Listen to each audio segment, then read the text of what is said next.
Good morning, everyone. This is Father Nate, missionary priest in Italy, and thanks for joining us today, January 11th, on No Greater Delight, our podcast on Marian feasts and Marian meditations. Well, as always, we have a great number of memories and commemorations today, and we'll start with the Madonna della Vetrana in Castellana Grotte in Bari, Puglia in Italy. This is interesting because what do? Well, they have huge bonfires in commemoration of Our Lady saving the town from the plague in 1691. That's right. They have huge bonfires in the town that recall how Our Lady saved them from the plague. So what happened? Well, in 1690, the plague was devastating the country, right? And so in the church, there was an image of the Blessed Virgin that they call Madonna della Vetrana, right? Now, they don't really know what vetrana means, right? Some say that it means veterana, meaning old. Others say that in dialect, vetrana might mean like the plague.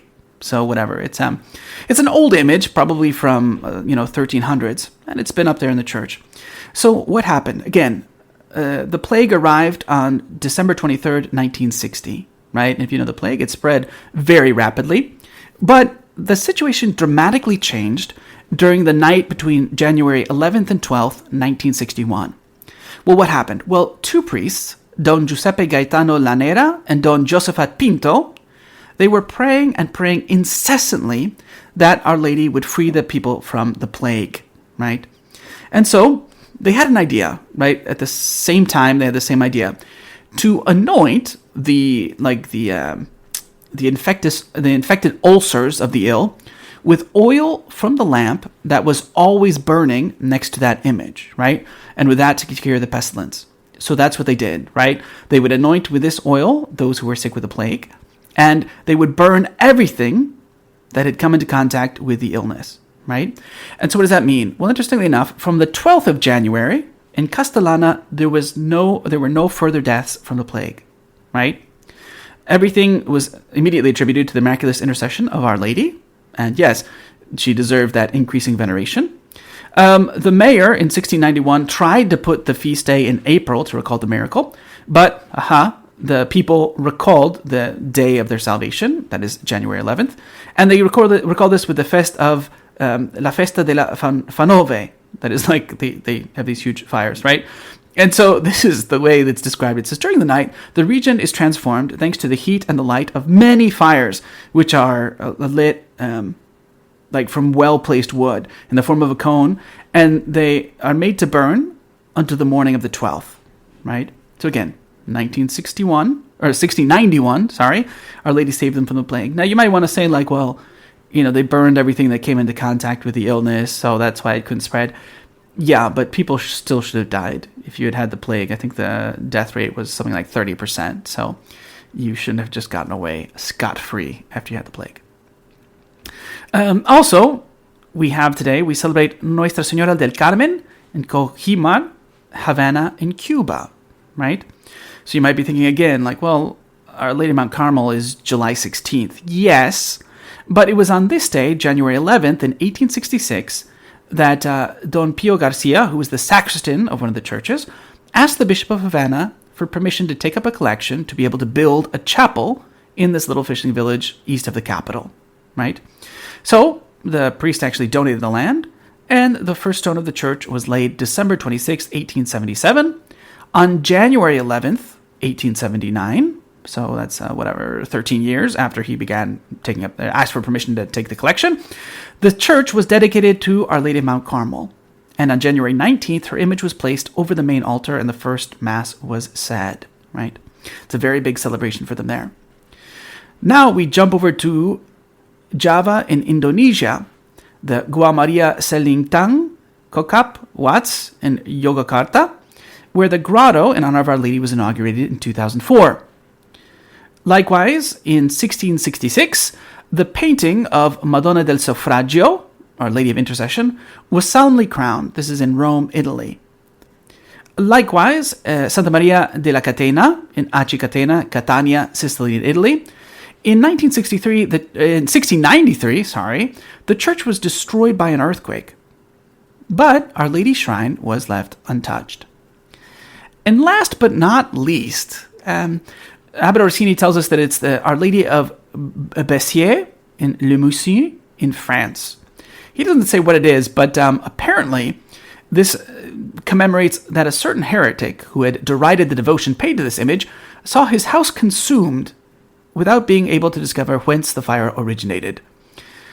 Just a little reminder, if you insult the Blessed Mother, it's kind of like playing with fire.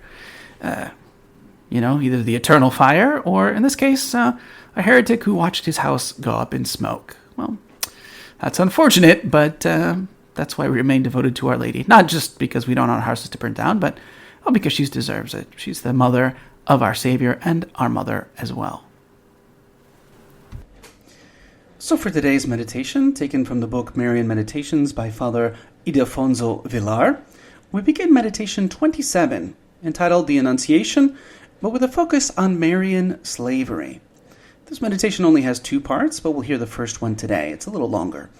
And this meditation considers in what it consists, meaning what does Marian slavery consist of? I must have an intimate knowledge of the strict meaning of this word. A slave depends on somebody else in such a manner that all that he is and has does not belong to him, but to his master. Such was the barbaric law of old. He disposes of nothing and of nobody, not even of himself. He has no freedom. He must do only what his master orders. He has no self-will. He must limit his desires to the wishes of his master. He has no juridical personality. He is a thing rather than a person. The master can do with him what he pleases. He can sell him or present him to another. He can punish him even without reason, kill him even for a whim. Nobody can call the master to task for what he does with his slave. The slave is merely at his mercy and caprice. Now this slavery of man to man, as it existed in pagan times, is brutal and unworthy, degrading and forbidden by God. It was abolished by Christ. But if this slavery is practiced towards God, and if a man freely and voluntarily renders himself a slave to him, this slavery is the greatest, the most worthy and beautiful possible. It is a proof of a most profound humility based on the formula, all belongs to God, nothing is mine. Consequently, everything for God, and nothing for myself. So then my body with its senses, my soul with its powers, and all the actions and movements of my being, all my sensations, thoughts, affections, loves, all my words, as well as my silences, my laughter, whatever I suffer, whatever I do, whenever I walk, sleep, eat, or pray, all is for God. This most sublime slavery is the highest possible sanctity. The more independently of God I live and work, the greater my faults and my imperfections. Whereas the more God dwells and works within me, the greater will be my perfection. Is this not slavery? Well, thus my own slavery to Mary ought to be. I must live as her son. I must depend on her for everything. My intentions must always be hers. The means I use must be hers. I must hide in her heart in order to live in her presence, so that, by living in this manner, I shall finally direct all my activities not to my own glory or profit, but only to her glory and to her service.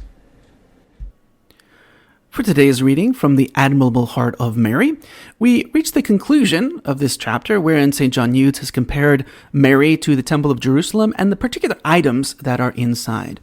And so today we'll conclude with the last item, which is the altar of holocausts.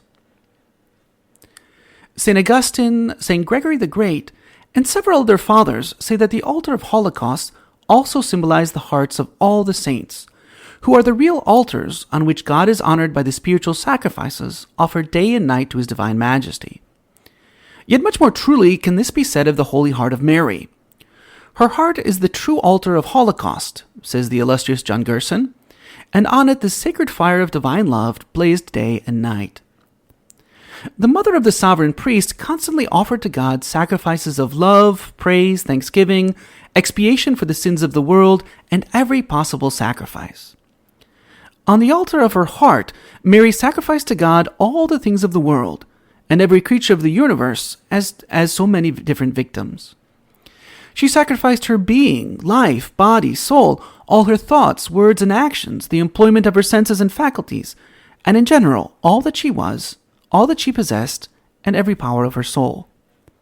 She offered to the Divine Majesty the very sacrifice that her Son Jesus Christ offered on Calvary. Our adorable Savior offered himself to the Eternal Father only once on the altar of the cross, but his Holy Mother immolated him 10,000 times on the altar of her pure heart. What veneration is then due to this sacred altar?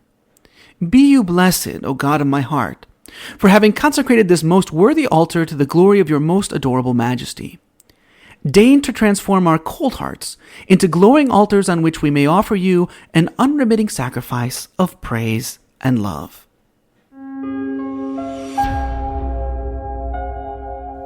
Hello, and we hope that you enjoyed listening to our Marian podcast. In the spirit of Saint Bernard of Clairvaux, we say to you that there is no greater delight than to spread the devotion of Our Lady. We hope you share these sentiments and encourage you greatly to share with a loved one. Know that you are always in our prayers, and we ask that you keep us in yours. God bless.